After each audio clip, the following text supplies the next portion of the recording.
예수께서 이르시되 가라 내 믿음이 너를 구원하였느니라 하시니 그가 곧 보게 되어 예수를 길에서 따르니라. 아멘.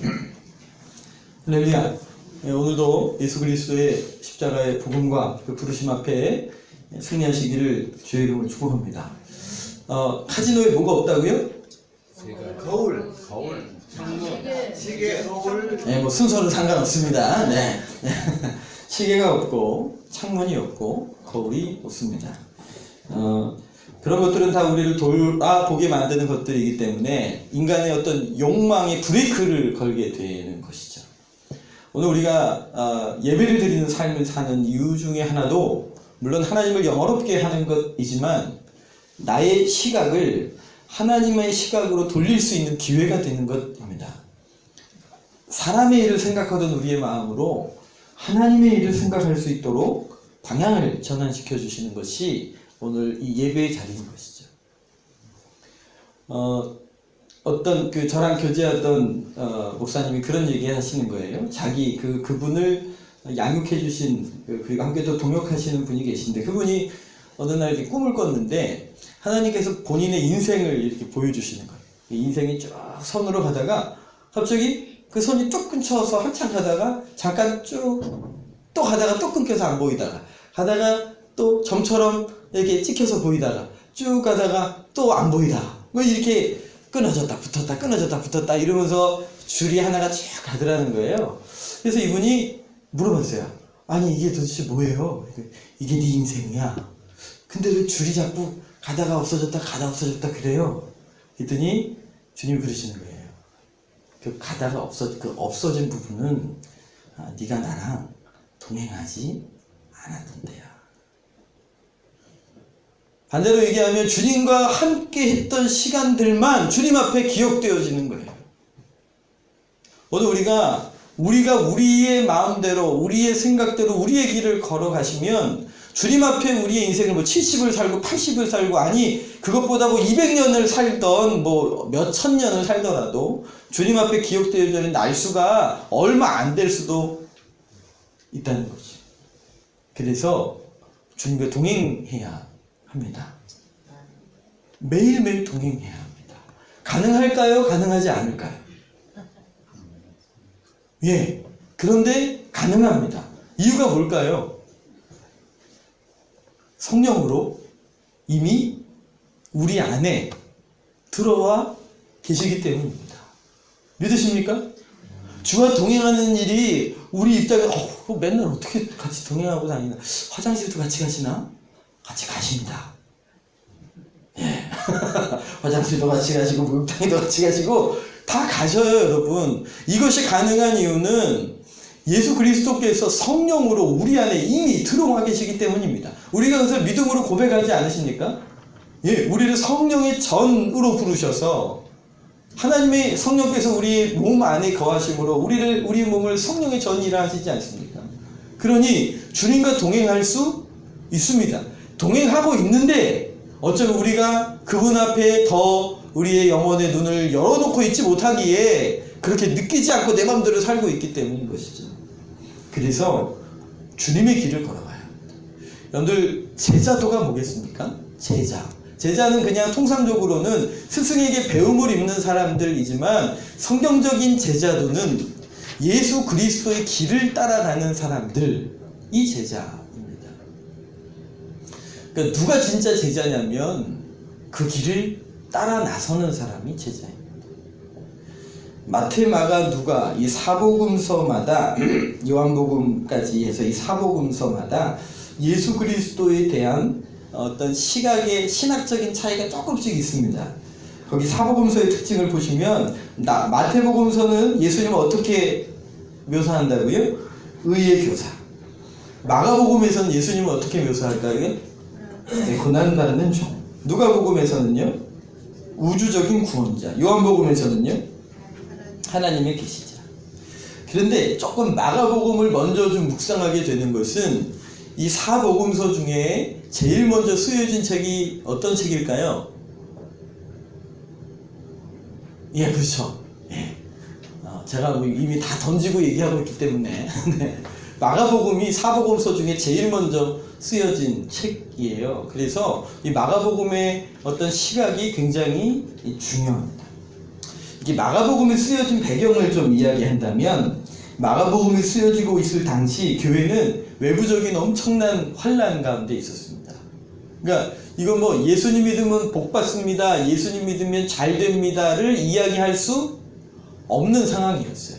왜냐하면 예수님 믿으면 재산도 빼앗기고 예수님 믿으면 죽음의 길까지 가는 상황이었기 때문에 이런 순간에 신앙을 고백한다는 건, 그리고 이런 순간에 전도를 어떻게 해요? 그런데 그런 시련과 환난 가운데 복음을 전하지 못하고 두려워하고 있는 초대교회 청중들에게 예수 그리스도의 순환의 모습을 보여주므로 예수님을 따라갈 수 있고 그분을 증언할 수 있는 길을 가도록 격려하고 있는 게 마가복음의 특징이 되겠습니다. 우리 마가복음 8장 34절 같이 한번 읽을까요? 무리와 제자들을 불러 이르되 누구든지 나를 따라오려거든 자기를 부인하고 자기 십자가를 지고 나를 따를 것이다. 마가복음의 핵심은요, 나를 따르라예요. 나를 따르라. 왜냐하면 마가복음을 읽고 있는 마가복음 공동체는 이미 환난과 어려움 중에 겪고 있었기 때문에 굉장히 위축되어 있었고, 예수님을 따라간다는 것 자체가 어려운 일이었어요. 그런데 그때에도 부르시는 것이요, 나를 따르라. 그런데 그 길이 나를 따르면 잘 될 거야 라고 부르시는 게 아니에요. 우리가 그 길을 따라가는 이유는 예수님 때문이에요. 할렐루야. 누구 때문에 따라가는 거라고요? 예수님 때문이에요. 제가 어렸을 때 제 친구가 어느 날 저에게는 굉장히 충격적인 얘기를 하는 거예요. 그 친구가 하는 소리가, 자기는 예수님이 지옥에 있다면, 지옥에 계시다면 자기는 지옥 가고 싶대요. 이게 뭔 소리야. 물론 신학적으로 할 얘기가 좀 많이 있지만, 그러나 그 친구에게 어쨌든 선명한 시각은 뭐냐면 예수님이었어요. 그러니까 저는 천국 가고 싶어서 예수님을 믿었거든요.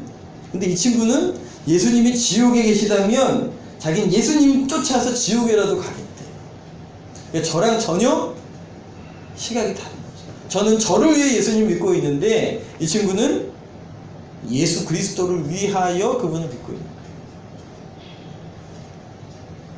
마가복음에서 나를 따르라고 하는 부르심에 그 나를 따를 때 어떤 결과물이 있을 것인가 이야기한다면, 그런 면에 있어서 마가복음은 두 가지를 가지고 도전을 해요.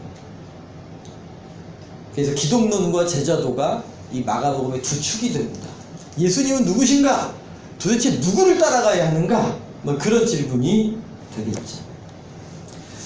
예수님께서 제자들에게 이 마가복음이 혹시 전체 몇 장인지 기억나십니까? 16장입니다. 할렐루야. 네. 16장을 반으로 똑 쪼개면 접으면 몇 장이겠어요? 8장. 네, 8장입니다. 역시 수학을 잘 하십니다. 그래서 마가복음의 구조는 이게 산처럼 되어 있습니다. 전반부는 1장에서 8장까지 쭉 내용이고, 8장에서 29절, 내가 또 물으니 너희는 나를 누구라고 하느냐, 이 질문이 마가복음의 정점에 이르는 질문입니다. 그리고 거기서 베드로가 뭐라고 고백합니까? 주는 그리스도시니이다. 마태복음에서는 주는 그리스도시요 살아계신 하나님의 아들이십니다. 이 신앙을 고백하는 것으로 정점을 찍습니다. 근데 그 정점을 찍은 후에 그때부터 주님이 무슨 이야기를 하시냐면 고난받는 그리스도에 대한 이야기를 하세요. 그러니까 순환 예고를 하시는 것이죠. 거기 마가복음 8장 31절입니다. 같이 읽을까요? 인자가 많은 고난을 받고 장로들과 대제사장들과 서기관들에게 버림바 되어 죽임을 당하고 사흘 만에 살아나야 할 것을 비로소 그들에게 가르치시되, 그러니까 주는 그리스도이십니다라고 고백했더니 그때부터 무슨 얘기를 하시냐면 그리스도의 고난에 관련된 이야기를 하시는 거예요. 마가복음 9장입니다.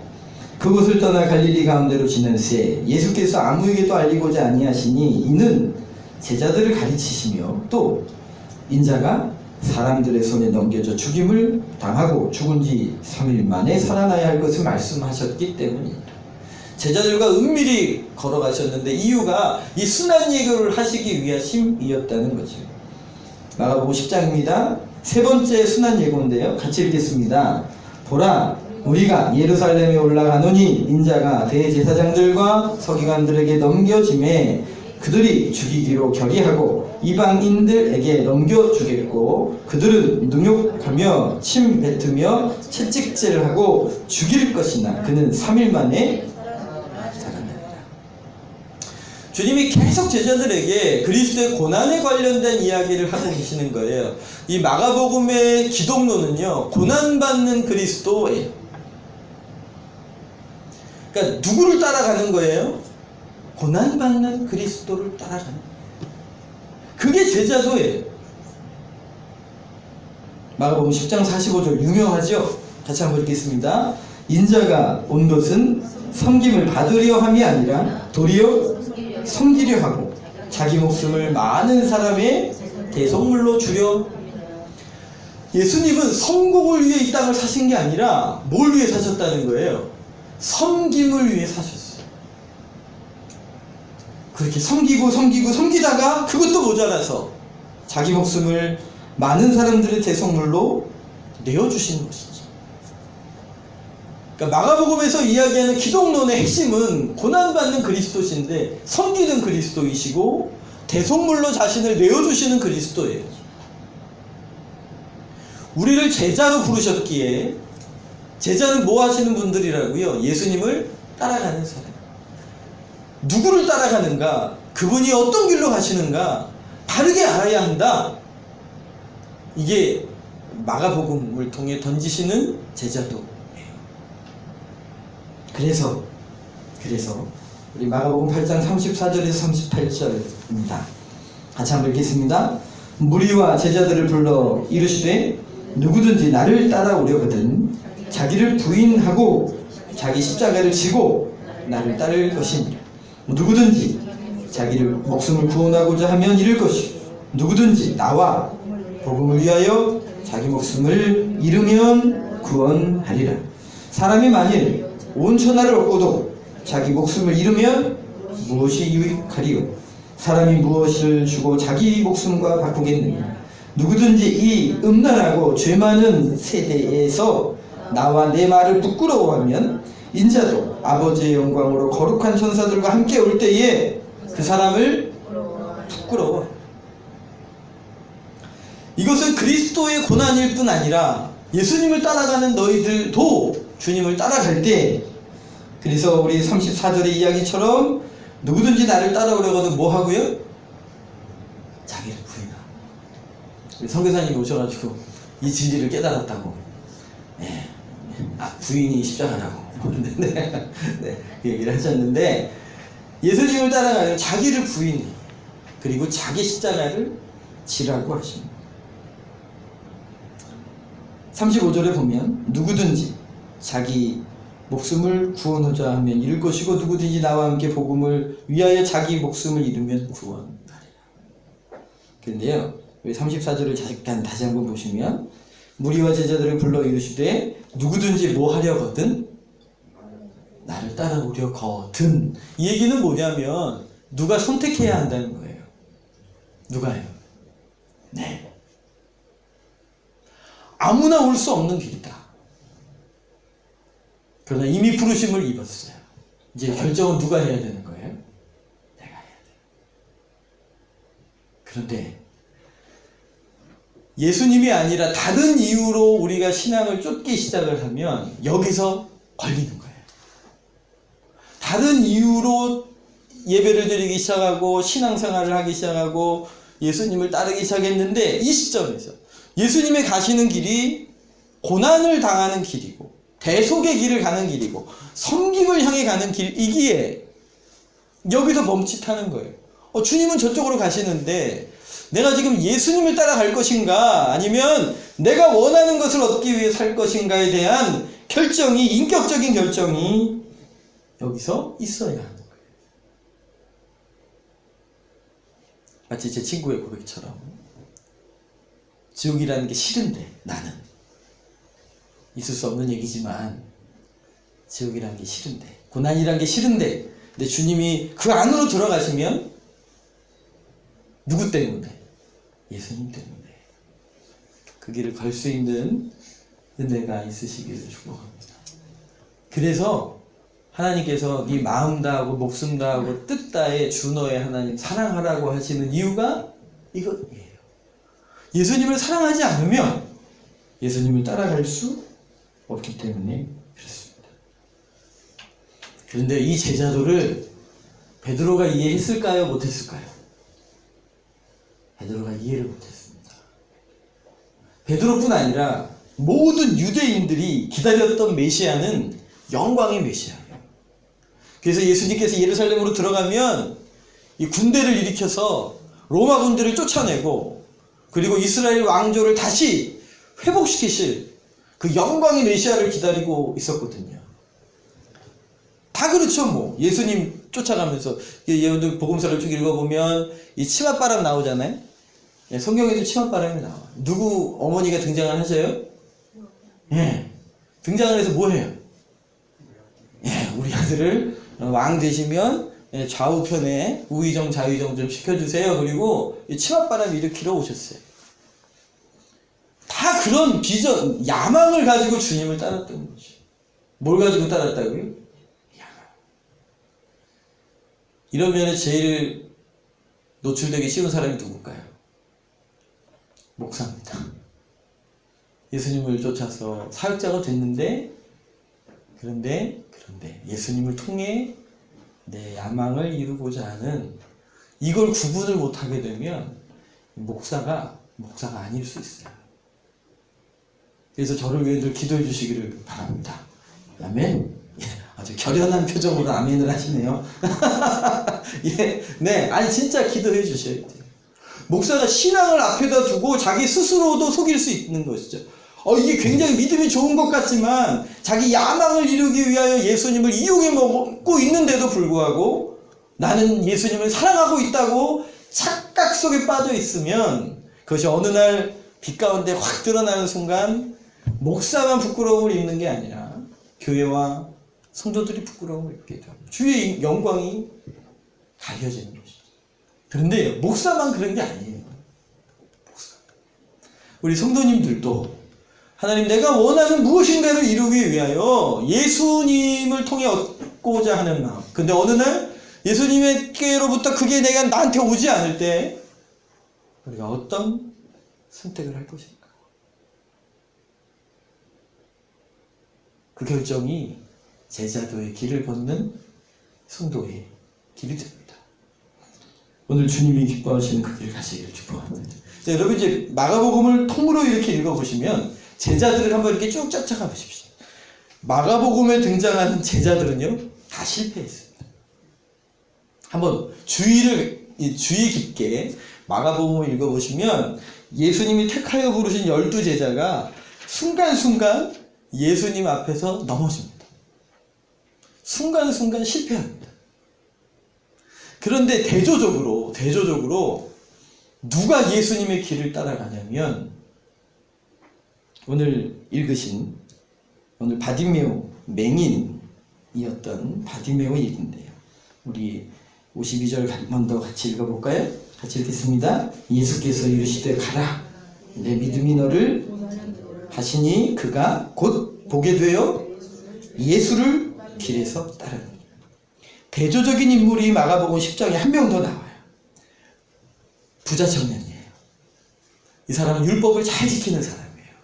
정통 유대인이에요. 그가 영생에 대한 궁금증으로 주님을 찾아갔어요. 10장 20절부터 22절까지 같이 한번 읽을까요? 그가 여짜오되 선생님이요 이것은 내가 어려서부터 다 지켰나이다. 예수께서 그를 보시고 사랑하사 이르시되 내게 아직도 한 가지 부족한 것이 있으니 가서 내게 있는 것을 다 팔아 가난한 자들에게 주라.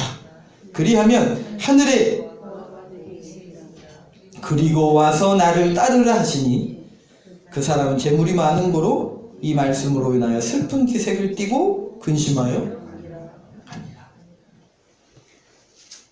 제자들은 이미 실패하고 있고, 그리고 하나님을 사랑한다고 하는 정통 유대인들, 율법을 잘 지키고 있는 정통 유대인조차도 예수님의 길을 따라가요? 아니, 못 가요. 그런데 누가 주님의 길을 따라갑니까? 거지고, 맹인이고, 그리고 장애인이, 그 사회에서 가장 멸시받고 멸시해도 되는 그 사람이 주의 길을 따라가고 있는 모습을 대조적으로 보여주고 계신 거죠. 마가복음의 제자도는 그래서 길 위에 선 제자도예요. 두 갈래 길이 있는 거죠. 주님을 따를 것인가, 아니면 내가 원하는 길을 갈 것인가. 오늘 결정해야 합니다. 한번 따라해 보시겠습니까? 주님은 성공이 아니라 섬김을 위해 사셨다. 동일하게 우리에게도 동일한 부르심이 있는 겁니다. 따라해 보시겠어요? 주님은 우리를 성공이 아니라 섬김으로 부르셨다. 그리고 그 길을 따르라고 말씀하고 계신 것이죠. 오늘 죄송해요. 우리 오후 예배 오신 여러분들의 마음이 더 신실하신 분들이기 때문에 여러분들이 먹을 만한 갈비입니다. 할렐루야. 주일날 오전의 말씀은 주로 죽일 가능성이 많습니다. 왜냐하면 신양의 다양한 부류가 함께 예배드리기 때문입니다. 그러나 오후 예배 계신 분들은 신앙이 장성한 자의 분량에 이르셔서 주님이 갈비 주신 줄 믿습니다. 아멘. 여러분들 갈비가 맛있으세요? 죽이 맛있어요? 갈비가 맛있죠. 그렇죠. 예, 이건 아주 좋은 겁니다. 맛있으시죠? 아멘. 할렐루야. 예. 이 갈비 잘 뜯으시기 바랍니다. 그 몸도 건강해지시고 예, 보약입니다. 보약. 좋은 길 가십시오. 십자가의 길 가십시오. 예수님을 보셔야 합니다. 그래야 시험이 안 되고 승리하는 길을 걸어가게 돼요. 말씀드린 것처럼 마가복음 공동체는 지금 외부적으로 엄청난 시련과 아픔을 겪고 있습니다. 예수님을 따라간다는 것 자체가 목숨을 걸어야 할 일입니다. 우리 한국의 초대교회가 그렇습니다. 한국의 초대교회도 선교사님들에게 세례를 받겠다고 찾아온 사람들이 있었어요. 돌려보내요. 부모에게 허락을 받고 와요. 왜냐하면 신앙이 세례를 받겠다고 한 신앙의 고백은 자신의 목숨을, 그 당시에는 예수님 서학을 한다, 서양의 학문을 배운다 그러면 당시 잡혀가거나 죽임을 당하던 시절이었기 때문에 그래도 믿겠느냐라는 질문이었어요. 그래도 믿겠다고 와서 세례를 받는 사람들이 있었어요. 근데 우리는 그런가요? 교회 나오면 그냥 교회 빨리 나오라고, 잘 나오라고, 그냥 잡느라고 제자도를 제대로 가르치지 못하고 그냥 너무 쉽게 교인들을 만들어 버리진 않았나. 저부터 이런 고백들을 하게 됩니다. 여러분들 주님의 제자 되시기를 축복합니다. 예, 주님의 길을 걸어가십시오. 그런데 그 길에 주님 뭐라고 말씀하십니까? 누구든지 이 음란하고 죄 많은 세대에서 나와 내 말을 부끄러워하면 인자도 아버지의 영광으로 거룩한 천사들과 올 때에 그 사람을 부끄러워하리라 그랬어요. 반대로 얘기한다면 오늘 고난의 길을 걸어가시는 주 예수 그리스도를 부끄러워하지 아니하고 섬김의 길을 걸어가신 주 예수 그리스도를 부끄러워하지 않고 그분을 드러내어 믿음의 길을 걸어간다면 주님도 우리를 그 마지막 때에 심판대 앞에 설 때에 부끄러워하지 않으시고 더욱더 존대히 하셔서 하나님의 영광을 누리게 하실 줄 믿습니다. 아멘. 오늘 예수님을 바라보십시오. 예수님을 바라보십시오. 자꾸 주변 사람 보지 마시고 예수님 바라보십시오. 그리고 예수님이라면 어떻게 하실까? 그 길을 걸어가시기를 예수님 이름으로 축복합니다. 아멘. 이 시간 우리 같이 한번 기도했으면 좋겠습니다. 오늘 두 갈래 길에 서 있습니다. 부자 청년처럼 모든 사람들이 다 좋아할 만한 것들을 가지고 있지만 주님을 따르라는 부르심 앞에 순종하지 못하고 돌아가 버리는 사람이 있었는가 하면 거지고 맹인이고 장인이었던, 그러나 주님의 구원에 감격하여 문제가 해결된 후에도 여전히 주 예수님의 길을 따라가는, 지금 우리가 갈래길에 서 있는 겁니다. 오늘 내가 예수님을 따르겠습니다. 그런 믿음의 고백과 헌신이 있으시기를 주의 이름으로 축복합니다. 이 시간 우리 같이 한번 성령의 이끄심을 따라 오늘 우리 심령의 것들을 고백하고 승리하시기를 축복합니다. 기도하겠습니다. 할렐루야. 하나님 아버지,